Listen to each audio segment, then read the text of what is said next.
I'm here with Rebecca Hill today, and Rebecca's going to share her testimony with us. Rebecca, how has God worked in your life through this testimony? Well, it's been fun and exciting adventure, but the Guest Connect is what I want to talk about today and how it has affected my life and just lifted me up and with the church and everything. And basically, to start off my little testimony, I'm going to speak about the beginning of my relationship and kind of bring it to where we are right now.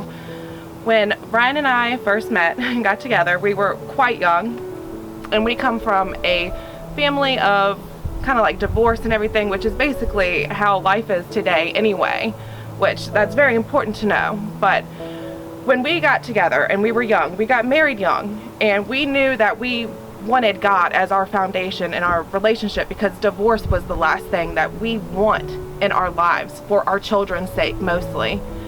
And we had been looking and looking and looking and looking, and I can't stress that enough, for a place to be, a church to be in, where we could get to know God and just grow with each other and build each other up in a positive way. And the only way to really do that is with God. And we've tried churches, we've been to mega churches, we've been to smaller churches, and just nothing seemed to work out. The big churches you feel kind of lost in, and then with the other smaller churches it kind of feels like a little judgy with certain pastors, you know, not wanting to accept you or not baptize you until you had been there a while. But it's like Jesus gave freely, so why do I have to prove myself? It's messed up. And then one day I made a turn to the Boulevard Flower and to see a little alpaca there, and I ran into Tina and Trudy recording a message, and we just started chit-chatting, and I came to this place and I got to know people, and I did my first guest connection. And I'm gonna tell you something, a pastor makes a big difference. He really does. And we have a good one here, and that makes a big difference. And Pastor Brett is such a great man, and he really does bring this church up, and I praise him for that. And he's a lot of the reason why we fell in love with this place too. But the Guest Connect and seeing everybody and getting involved in that way, it's so positive. It's so positive, and it touches your heart because the people here just want to bring each other up, and that's what matters. That's what matters. Well, thank you so much for that, Rebecca, and we're so glad that you were able to experience the Guest Connect. And would you recommend this to others coming into our church, new folks, right after Easter, doing a Guest Connect? Yeah, I think that it's a great way for, to see that you're not alone in your journey. You know, you look around and see, well, there's new people coming here, and that makes it a little more reassuring. It does. Okay, good. All right, well, as it works out, we do have a Guest Connect today, right after the service. So follow Rebecca's example, and you guys join us for a Guest Connect today if you're new to Way Church. And Rebecca, thank you so much for your testimony, and thank you for serving at Way the way that you and your family serve. We appreciate you. Absolutely. We love it here. All right.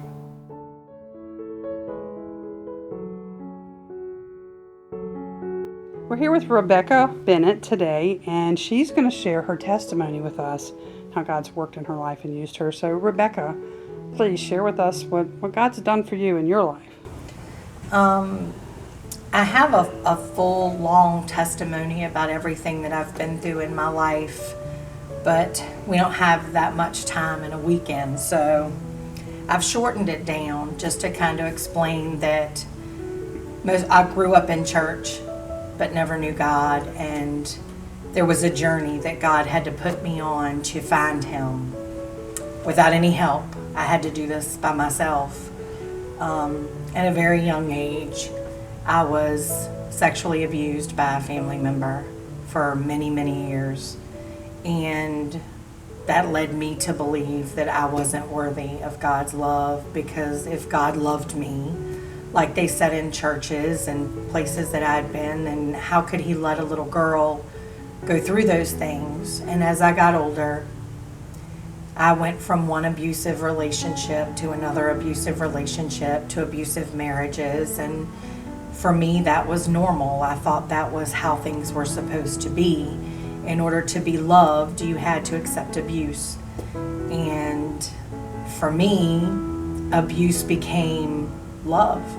If I wasn't being abused, I didn't think they loved me. And it took a very long time for me to realize that God had something bigger for me. And it wasn't until I was in high school and suffering from severe depression that I found myself getting drunk every morning before school just to make it through the day.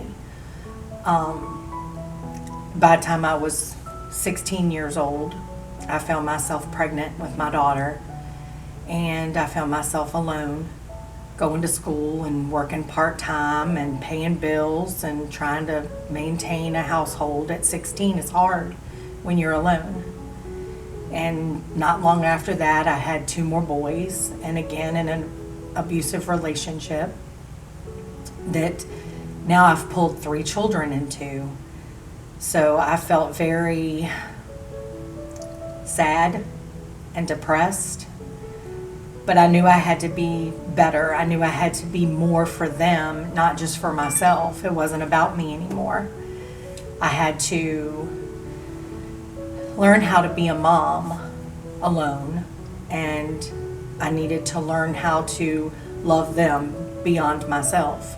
So I decided to go numb, and I didn't accept friendships or anything. I soaked myself in work and became the best mother that I could be, and my whole world revolved around my children. Not that that was a bad thing, it was a wonderful thing. But when my children got older, my oldest son came to me one day and said after work that his boss had been arrested for killing his father. And I was sad for him because I didn't understand how such a young boy, the age of my son in high school, could kill his father. And I learned that the young boy had killed my cousin that had molested me as a child. And police started coming to the house, calls started coming in, and soon my children wanted to know how I knew this young boy.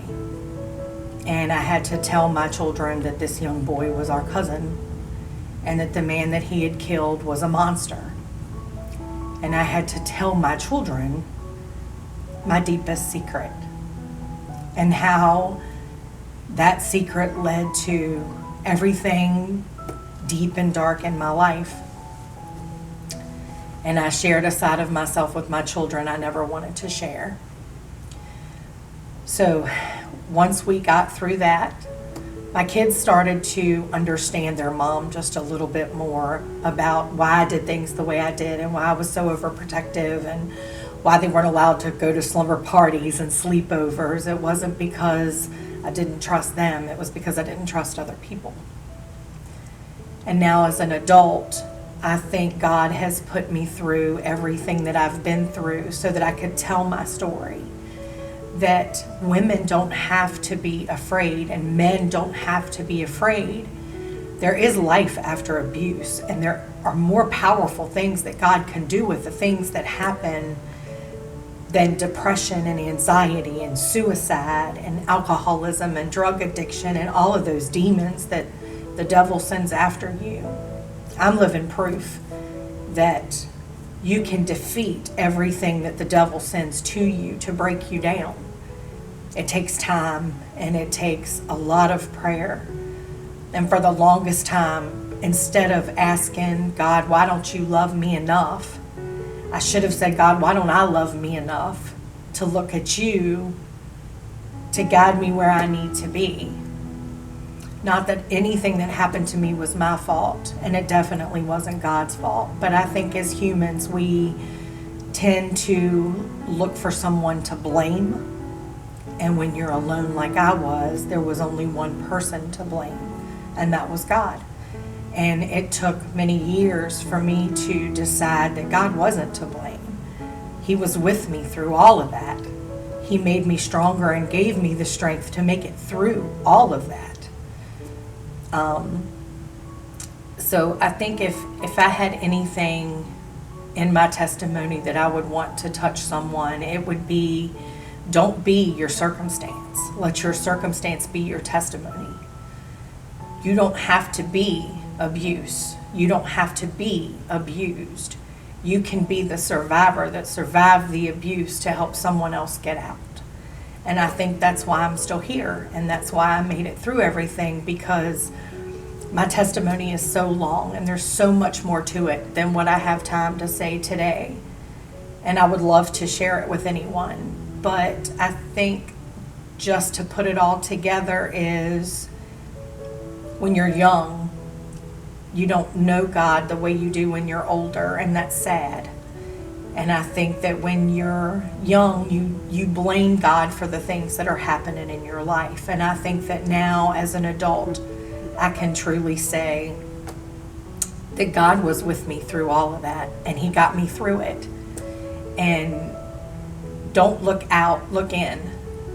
Look at God. He's in there, and He's helping you through every circumstance that you're going through.